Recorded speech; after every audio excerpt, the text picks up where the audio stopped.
055 Charlotte go.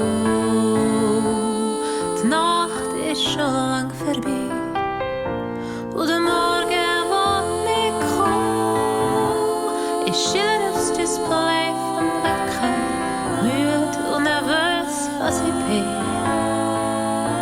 Und es dritte Fünfe runtergefallen, denke ich an dich. 055 Charlotte go. Und dass du jetzt am Wach liegst, wahrscheinlich irgendwo im Bett aus auf die Wecker schaust und Stunden zählst wie ich, macht für dich auch nicht besser. Aber mir hilft das irgendwie. Ich habe eine Uhr erfunden,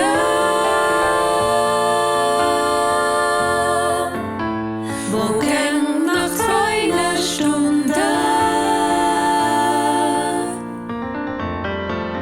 bleibt stehen.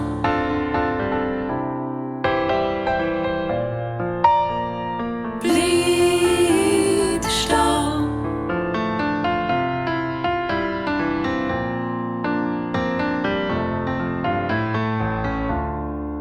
No 55 Charlotte go. Die Laternen auf der Gasse gehen aus. Und man hört der 212 kommen. Es fängt an klopfen in den Leitungen. Und gleich wird's warm im Zimmer. Es wird warm. Und ich setze jetzt mal das Wasser auf. Charlotte für immer.